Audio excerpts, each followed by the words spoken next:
So I posted me doing clean pulls the other day. For those of you that don't know, all right here with it. So this is the clean pull. This is a high clean pull. And then a panda pull is here, and you lower. I specifically posted a clean pull, so keeping the arm straight and then really focusing on jumping here. And every comment was saying, this is stupid, why not just do a trap bar jump? And I'm gonna pose that question for our friend John here. Before we get into it, if you wanna take part of our free 6-week challenge, gain 2 inches of vertical in 6 weeks, and if you do, we'll refund you your money back. Click the link in the description or in the pinned comment. Cool. So I think it comes back to why, in the first place, people have the assumption that a hex bar jump is better. And I think that stems from actually two people in particular. Max Paul in 2020 started posting a lot about how hex bar jumps on a force plate, and I want to say also with maybe a VBT device, had higher wattages during the exercise. So first and foremost, there's nothing wrong with a hex bar jump, right? We saw that as well. Yeah, we've seen the power outputs really high on that, and so there's nothing wrong with that exercise in and of itself. I think it's good. I actually like them. Yeah, I programmed them a handful of times, probably for you a couple times. So yeah. Secondly, it brings into question of, okay, if we're only aiming for, if we're going to take that logic the whole way out, and we're only going to aim for peak power, why do anything that isn't peak power, right? So let's just take that logic the whole way out. That would leave you with one lift. You would only be doing hex bar jumps at like 60% of your 1 rep max, I think is where you see. Or just do 10 or just max effort jumps. Just jump every day, yeah. And so, another person had posted the other day about power cleans and how you don't need them. And then, it's the same question is, okay, well, let's take your logic the whole way out. You don't need anything.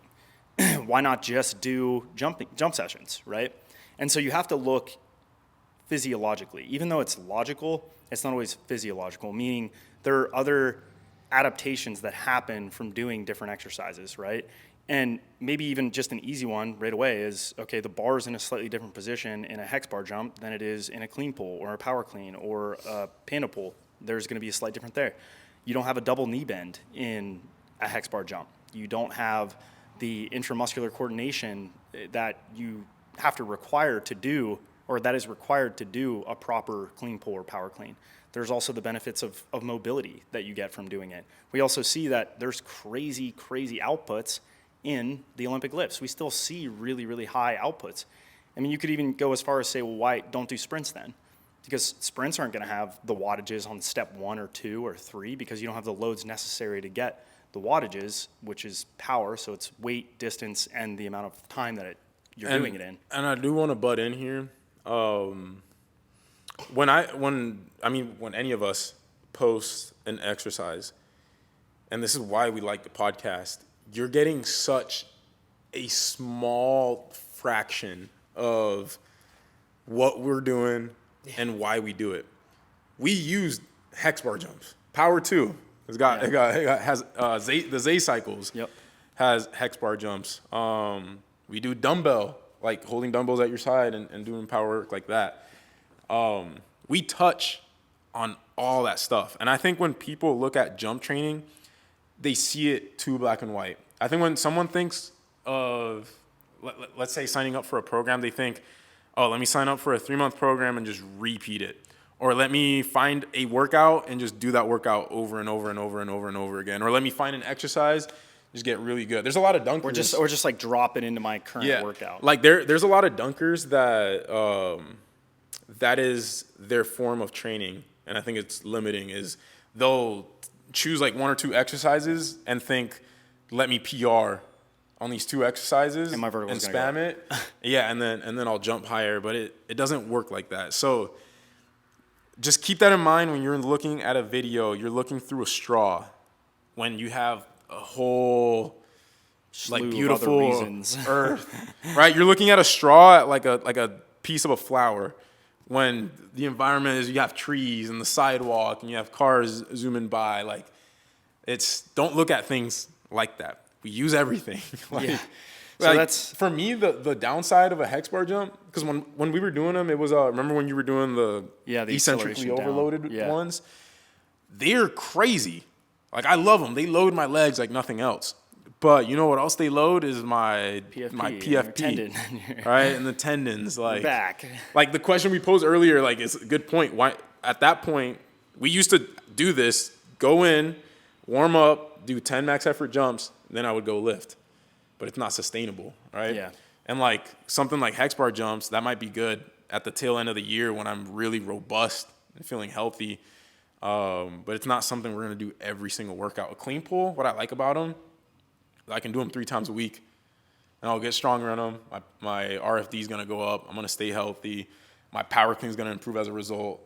Yeah, and that's, I think, another big reason, like specifically the clean pull or, panda pulls are typically snatch, but I'll do them in the form of cleans. A lot of Oli coaches don't like them. I'm not necessarily trying to just solely coach the Olympic lifts. We're trying to achieve other goals. We're not Oli lifters. We're not. We do the Olympic lifts, but we're not Olympic lifters. So our sport is jumping higher. So we're using it as a tool to achieve that goal. And every stimulus you use in the weight room should be at least a couple degrees of separation away from actually jumping, or it will be. Otherwise, what are you going to do? Go run with a barbell on your back and jump? You could. We've talked, coaches have joked about it or done it in the 80s and stuff like that. But why did they stop? It's because the utility of it wasn't very useful. It wasn't helping adaptation. It was good in theory, but not in practice. So when we're training, we're trying to achieve different goals. And specifically, the biggest one that I always think about is intent being as high as possible, irrespective of what the power exercise is going to meet the demands necessary to jump higher. Same thing with sprinting, same thing with just going out and jumping, right? You have maximal neural output from your brain. You're trying as hard as you possibly can on the second pull in particular. You're getting a good double knee bend, so there's a slight stretch shortening cycle there. The time frames are faster in a double knee bend than they're going to be in a hex bar jump, which is maybe another benefit. And then it also transfers really well over to power clean, which we know that the eccentric forces on a power clean are insane. I've seen Austin just get spit out. I've seen Isaiah get spit out. I've seen Fabian. I've had it happen, and Donovan had it happen when he caught a clean. So it's just a different stimulus. There's nothing quite like it. I've jumped higher multiple times. I've PR'd my vertical and gotten, within 99 to 100% of my max ever vertical after getting my clean pull higher, my power clean higher. And the same is not true from improving my hex bar jump. Yeah. Like hex bar jump to me is more like a testing metric to see if what we've been doing is working.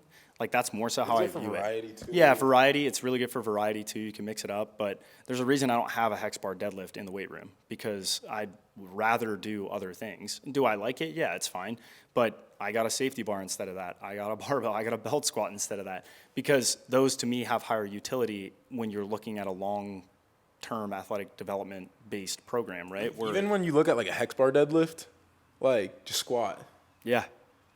Just squat. And the other thing is most people use the high handles too. So it's like, yeah, you shift the weight back a little bit more so it's balanced between the hip and knee. Cool. That's great. And we probably can't even load them heavy enough to, like there's think usually low bar. not enough room. Oh, on the bar? Yeah. I didn't even think about that. Yeah, I that's a think good my point. hex bar deadlift would probably be around like 600 or something. Like high bar, hex bar deadlift? Yeah. Because I used to do, before I was this strong, I used to do like 500. It's also weird too because your hands are a little wider, which sometimes puts like a lot of stress on your upper back when you go that heavy. Yeah. So that's sometimes like a little bit of a deterrent. But yeah, it's a fine exercise. I don't see anything wrong with it. I think you just It's a tool. It's a tool. It's a tool in the tool belt, right? You have different means and methods. That's one mean to achieve your goal. Methods would be sets, reps, weights, velocities. But I always say this, and I'll continue to say it. You should surf the force velocity curve. You should do things that are really light and really fast, and you should do things that are really heavy, and you're trying to move it fast. And you should do things in between that are really kind of fast and not really fast. And what you see in research is that all these things have made people jump higher. Their standing verticals have gone up. Their sprint times have improved. We've seen plyos do the same thing. We know that these tools work. And so it's not a matter of, well, I'm just not going to do it because, this one had higher power output. Like in the grand scheme of things, we're trying to play with volume, we're trying to play with intensity, we're trying to play with workload, and I'm using different tools to achieve those goals while also building in variety. You can't just spam the same exercise. Like Isaiah said, if I just got infinitely good at hex bar jumps, I'm probably not going to jump higher, because there's more to jump training than just that. You're dealing with a very sensitive biological system that you're trying to max out every single capacity, every single thing that goes into a max effort jump. We're trying to get the tendon stiffer. You can't do that with a hex bar jump. It's probably not going to happen. So that's why we need to squat, sometimes slow. You can't get the same neural outputs and the same motor unit recruitment that you get in a max effort back squat as a hex bar jump. You don't have enough time because the bar is too light. That doesn't mean you don't do it. It just means you do it at the right time. So when we're doing things like max effort back squat, there's a different goal I'm trying to achieve with that exercise specifically that I'm not going to be able to get by just doing a hex bar jump. When I'm doing a clean, I'm achieving different goals by doing that. And I think another thing too is the athlete's buy-in on a clean and getting better at cleans and something measurable like that is way higher. It's way more fun. It's way easier to track, because a hex bar jump, you have to have a VBT device to know how you're doing in that exercise. And oftentimes, if you're using a VBT device, the athlete gets so hyper-focused on their wattages that they don't even really, their buy-in will drop during the session. That's why we stopped using it. Yeah, we got a VBT device, and it was hurting. It was hurting the sessions. It was hurting me more than it was helping me, because I would go in feeling amazing, then I would do a rep that I thought felt amazing, and then the number would say something else, and then now I'm in my head thinking, I'm that's not a fatigued, good I'm day. blah blah blah, and blah blah blah. It's like, But then John would be like, fuck, like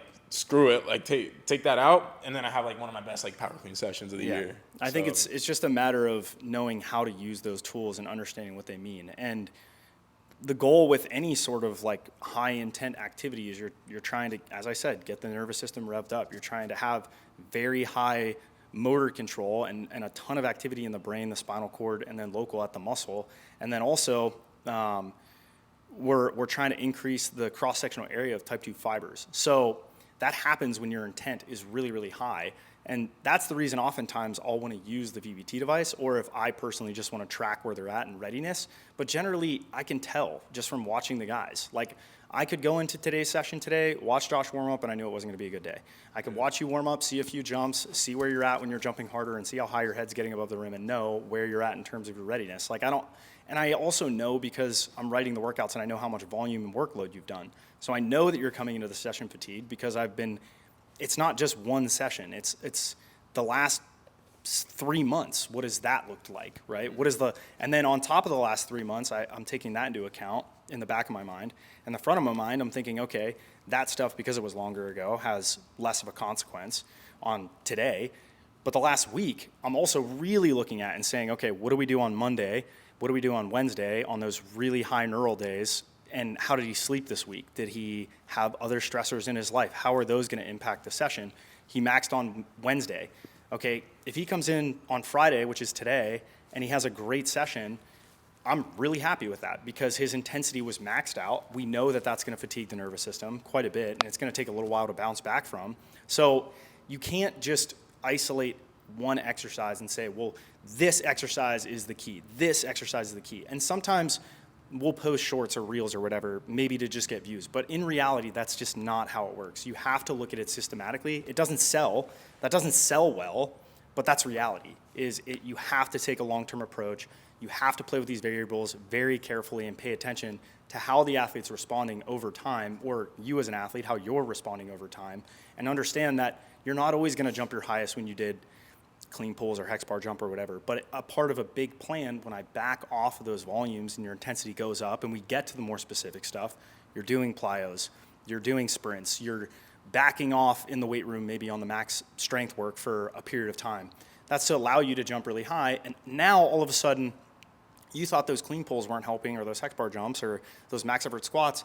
No, that was just all a part of the plan, so that when I wanted you to jump high, you were ready to jump high.